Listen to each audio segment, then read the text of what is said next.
All right, this episode of Bowks Talking Bouts is brought to you by Sovereign Extracts. You can get some great CBD oils and a variety of cartridges, THC, CBD, some hybrid options as well. A myriad of great products over there, but the same could be said for USG Canada. They have great apparel for boxers, MMA fighters, fans alike, just general combat sports aficionados. And I am excited to be talking to this individual ahead of a big card. It is going on Friday, July the 24th, and it is free on YouTube and on the Bare Knuckle TV app. I'm, of course, talking about BKFC 11, getting ready to go down later on in the week, and I'm talking to promotional figurehead David Feldman. How you doing there, David? I'm doing great, Dylan. Thank you. Yeah, it's been a little bit since we've caught up and talked about things. Like, how have things been going with like getting back on track with the show? Like, when did you first get the idea that you would be able to go full bore with like putting on this show? Like, when did the inclination of like getting to be able to return back to business kind of settle in for you? Well, we've been trying to do this. Actually, we wanted to do a show. We had a show scheduled in March. That didn't happen. We planned a show actually beginning of May, and people just looked at us a little funny. So we didn't want to do anything that was going to upset people, and we also wanted to be very conscious of everybody's health and safety. So we just waited a little bit until some things started opening up a little bit, and it just gave us a little bit of a better opportunity to do a show. And we thought it was going to be without a lot more obstacles, but it's crazy. We lost 3 fighters so far to COVID, or someone in their team tested with COVID, and we have another testing going on tomorrow morning with all the fighters, so keeping our fingers crossed we don't lose anybody else. It's been very, very difficult, but at the same time very rewarding, because we do get to put on an event right now for the fans. We're giving it away free, as you mentioned, on our Bare Knuckle Fighting Championship app, Bare Knuckle TV. Download that now. You can get this event live free, all our library, our shoulder programming, everything there, and on our Bare Knuckle Fighting Championship YouTube page. So, it's been crazy, but like I said, we get to go back to work this Friday night. The fighters get to get paid, the staff gets to get paid, and we get to, put some smiles on some people's faces. So, that means a lot to us. Yeah, absolutely. And something I was noticing when this event was initially slated to go in Florida there, I noticed the plan was to have fans in attendance. Is that the plan for this show here that's outlined for Oxford, Mississippi, or is it going to kind of follow the mold of some other promotions and do the no fans in attendance dynamic? Yeah, we're actually going to be, I believe we're the first live sporting event in the United States with fans. I could be wrong with that, but I think that we are. We don't have full fans. We're allowed to do 25% capacity. We're keeping it around 15%, but it's a big place, so we're still going to have around 1,000 people in attendance, and it's going to be really fun just to hear the atmosphere of the crowds. And like I said, getting those people that have been quarantined, they haven't had much to do. Some people lost their jobs, and it's been a tough situation for everybody in the world. And now they get to get out and do something, and we're happy that we're able to give that to them. Yeah, for sure. And before I start digging into this card here, I'm kind of curious because I noticed that you've had a few big June anniversaries over the years. Like, I'd seen there was that message, 10 some odd years ago about, bringing Bare Knuckle to the public in a big sort of way. And then obviously the Malinaji Lobov landmark in June there. Were you able to kind of like savor those anniversary moments? Was there like a level of situational frustration with what's been going on lately with the pandemic? Like, how would you characterize your feelings on all that there? You know what? Sometimes you look back. I mean, that one that came back from 10 years ago, I was just like, wow, what the heck, man? Like, yeah. It was 10 years ago when I announced that we're going to do the first Bare Knuckle Fighting card, and then, 28 states later and 28 no's, and 8 years later, we actually got to do it. So, yeah, I actually looked at that one and was like, wow. And the other ones are just like, they're milestones. I mean, they're great. Our first event was in June also. The Boy Malinaji fight was in June, so the timing just worked out that a lot of things happened in June. But at the same time, man, it was you don't get a lot of time to reflect. But I did go, wow, 10 years, like that's the one that really got me. But look, we're only chipping away at the iceberg right now. I mean, we've got a lot of work to do. We've got a lot of ground to cover, and we're going to do it. I mean, I think this Bare Knuckle TV app is a really great starting point for us to gain some more fans. Like I said, we're giving this one away free. And then when you be a subscriber to the app, if you go to our website and through our app, it's only $3.99 a month for all of our live content. I mean, we're going to have live pay-per-views on there for essentially for free for $3.99 a month. And you can't beat it. So it's a good rate that we think can really build up our subscriber rate and our fan base and do it economically, because not everybody right now has $20, $30 a month to spend on entertainment right now with them losing their jobs. So I think it's a great time for us to debut this, and we're at a great price point. Oh, absolutely. And I definitely want to dig into this card just because a bit earlier you were talking about how some of the bouts were affected with like COVID considerations. Obviously, someone close to Jim Aller's camp there had COVID-19 and as a precautionary measure kind of pulled out. But I mean, this championship fight here is amazing. I mean, not losing any steam for my money here. I mean, we got Isaac Vallie Flagg taking on Luis Palomino for that inaugural 155-pound world championship. When did the dialogue kind of get going for this fight, and as far as like bringing Isaac Vallie Flagg on the board? Because this is a really exciting fight, and I'm glad that he's game and ready for this one. Yeah, Isaac has always been on our radar. I mean, he's a very good fighter. He's 3-0 in Bare Knuckle, and he's someone that we just wanted to get back in action. It just didn't make a lot of sense for where we were, and really didn't have an opportunity for him. We are absolutely looking at him to maybe fight the winner of this thing, and Isaac stays in shape. They say the comment that a lot of these fighters say now, if you stay ready, you don't have to get ready. So he stayed ready, and he didn't have to get ready, and he has the opportunity to fight for the inaugural 155-pound championship. So I take my hat off to Isaac to take this fight on a little over 2 weeks' notice. And he said he's going to win. He said he's coming to fight, and we're all going to see on Friday night. But I think it's a really great matchup, and I'm excited to see it. Yeah, well, yeah, I mean, it's a great fight. I mean, both guys putting together some good wins and stuff like that, and just a great way to set the tone for that division and stuff like that. And like you said, Jim Aller's still waiting in the wings. I mean, a guy I could very much see fighting the winner. And just, yeah, it seems like there's a lot of great potential fights for BKFC in 2020. No, absolutely. We have a lot of things coming. We have a huge signing coming up that I think we're just gonna take everybody by surprise. Probably announce that in the next week or two. It's really gonna move the needle for us, and it's gonna let people know that we're serious. We are a contender for these free agents, and we can make moves. It's going to be a big statement for the company, and I can't wait to announce that. That being said, we're also doing some smaller shows, which we're going to call the Toe The Line Fight Series, where we're going to build a lot of these guys, because the one thing we do get said to us a lot is that we're using older retired fighters, and we're the retirement pool for those guys. We're not, but we have to borrow fighters from somewhere before we build our own. Well, now we're building our own. So we see we have a plan for this thing to roll out 18 months to 2 years, is where some of these guys start really becoming stars, and they can move on to the bigger BKFC shows. And we're going to create our own, as we create our own sport. Now we're going to create our own stars, and that's the plan for 2021.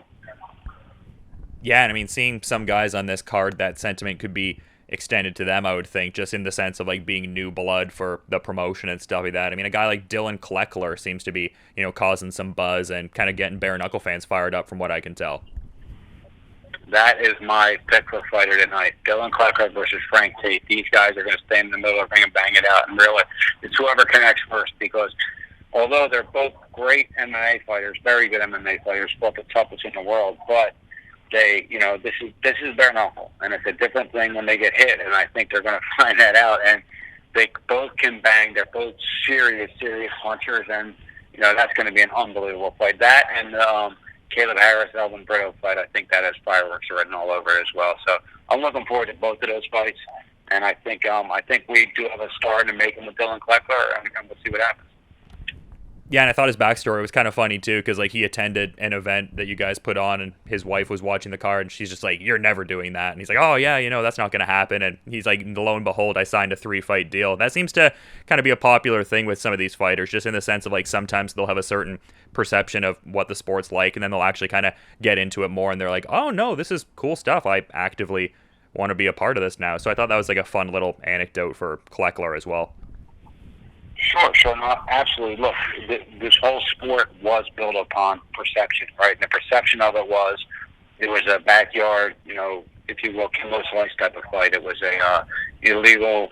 It was not well organized, and we changed that perception. And now, look, we're in the mix. Like, they did a thing with Conor McGregor. They did a post with Conor McGregor, and it said, "Where will Conor McGregor fight next?" And BKFC was the favorite. And I've never even talked to him about fighting, but like, we're in the mix, is what I'm saying. So it kind of changed.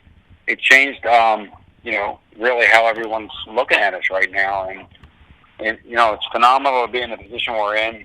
Only a little bit, 2 years into this thing, and now we're competing for some really great free agents.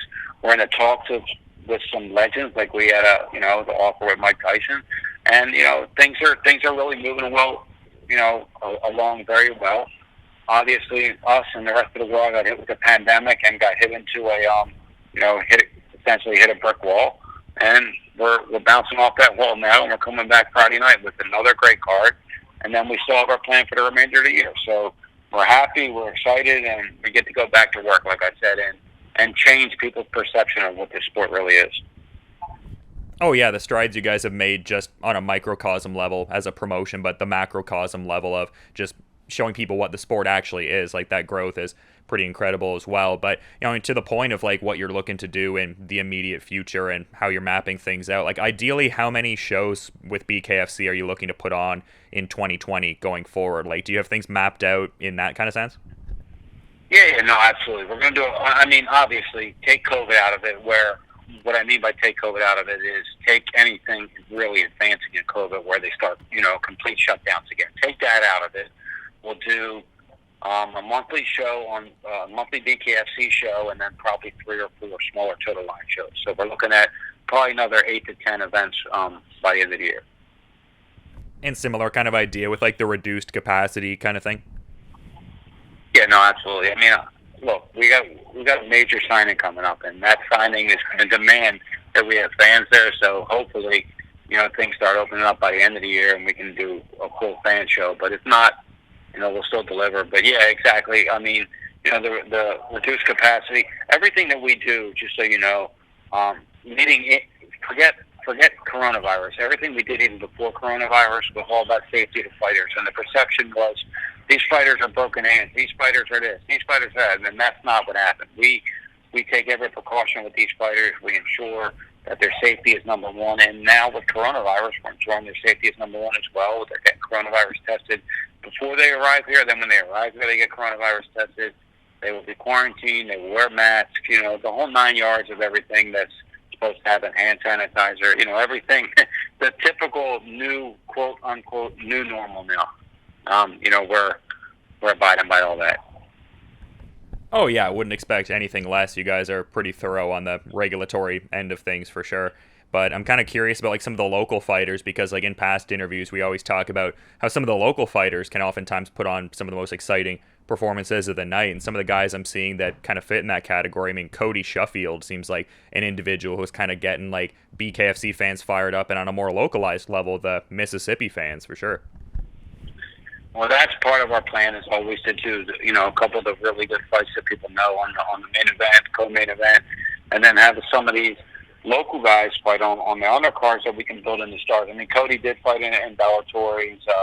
He's a pro boxer. He's an MMA fighter, and he's like the mayor of this town. It's crazy. Everywhere he goes, people are like, "Hey, Cody Sheffield, Cody Sheffield." So he's got a good personality, something we can really build. But that is our plan, to start building some of these local guys.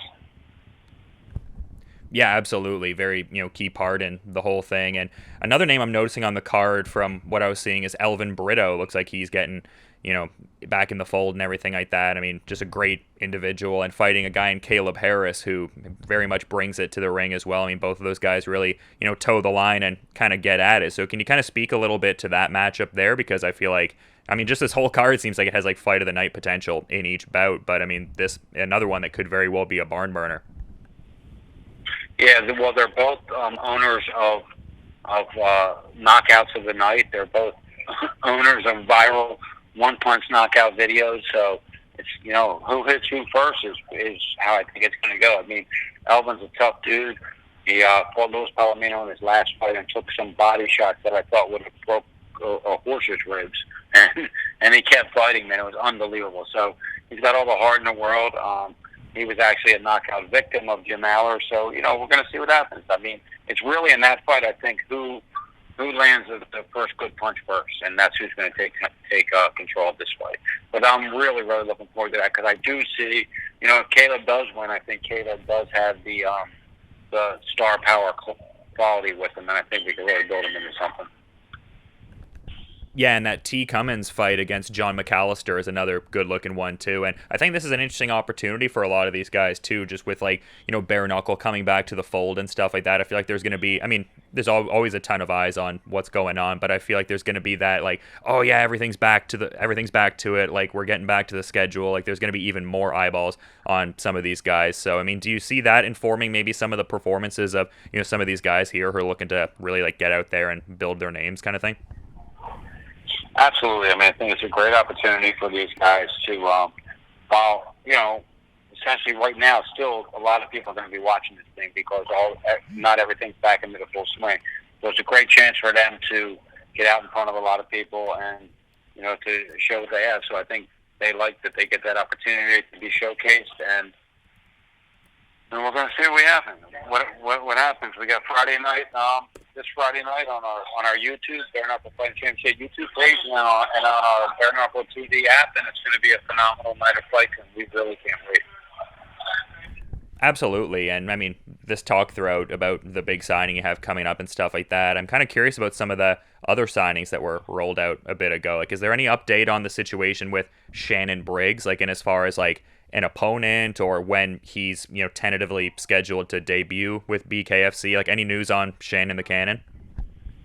Yeah, we talked about that earlier, but that probably won't happen until right around January or February. We think things are going to open up, and we'd like to do that one in Miami. We have a partnership deal with the Hard Rock Stadium down there with the Super Bowl, and they want us to host an event down there, and we're going to, and I think that would be a great spot for him. So we kind of want to wait till things open up a little bit for Shannon. Can't wait too long though. The age clock is ticking on him, so we can't wait too long. But we're looking at probably January, February start for him. No opponent yet, but we've got a lot of intrigue. A lot of really top professional boxers and MMA fighters are hitting us up right now. So we'll see if we can put something together. I only have about 2 more minutes. I just want to let you know, Dylan. Oh yeah, no, for sure, and yeah, I'll be mindful of the time for sure. I imagine also that sentiment would extend to a name like Ley Silva, just in as far as waiting until maybe a more idealistic landscape is at play, whereby you can get some semblance of a live gate and have some of these big names come out. Is that kind of a fair sentiment for Ley Silva and by proxy some of the other recent big name signings? Absolutely, 100%. But these stars, they come at a price, and the price tag demands from you right now for some of these people to have a live gate because there's money in that live gate. So obviously, if things don't go back to normal in the next 3, 4, 5 months, then we need to adjust and pivot as we've been doing. And I probably won't affect us that much by then because I think we'll just get that many more viewers and that many more subscribers, and it'll really help our growth as what we're trying to do here. Absolutely, man. Onward and upward, and you guys are really doing a great job getting back to it, and this looks like a great card. But yeah, again, I want to be mindful of your time and everything. So is there anything you'd like to kind of add as a parting thought as we're wrapping up here, David? No, man, I thank you so much for covering me. I really do appreciate it. I appreciate you always reaching out. Just want to really, really encourage people. We have so much content on our app. We have our whole entire library. Every one of our fights in the past is on our app. We have all the interviews we did, all the shoulder programming. We have so much content on that app. And you get to watch Bare Knuckle Fighting Championship 11 for free just by downloading that app. So download the Bare Knuckle TV app, get a great night of fights on Friday night, and then dive into what Bare Knuckle Fighting Championship has been like for the past years.